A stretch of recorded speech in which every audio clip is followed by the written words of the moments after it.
क्योंकि प्रधानमंत्री नरेंद्र मोदी के नेतृत्व में सरकार इस बात के लिए प्रतिबद्ध है कि अधिक से अधिक पैसा जनता की भलाई में लगाया जाए।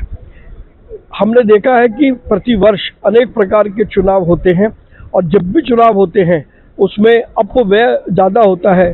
चुनाव आयोग अपना खर्चा करता है, राजनीतिक दल अपना खर्चा करते हैं, बहुत सारे कैंडिडेट अपना खर्चा करते हैं।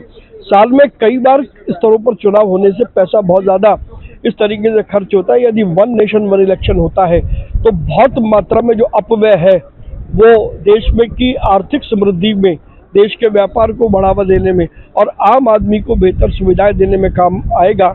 इसलिए वन नेशन वन इलेक्शन अब भारत की आवश्यकता। क्या ये आने के बाद राज्यों में चुनाव नहीं होंगे? क्या नगर पालिका या लोकल सेल्फ गवर्नमेंट के चुनाव नहीं होंगे?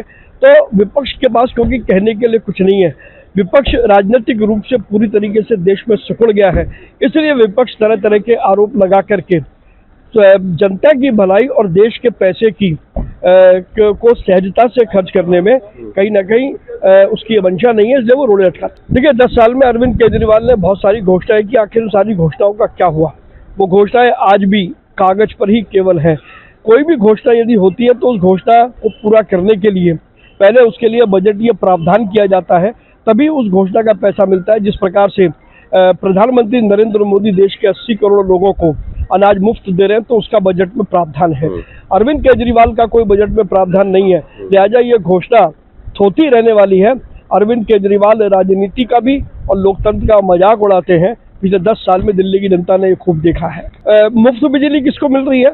200 पॉइंट के बाद 201 हो जाए तो फिर सब पर बिजली लगती है। ये सिर्फ केजरीवाल का छलावा और इसके से अधिक कुछ नहीं है।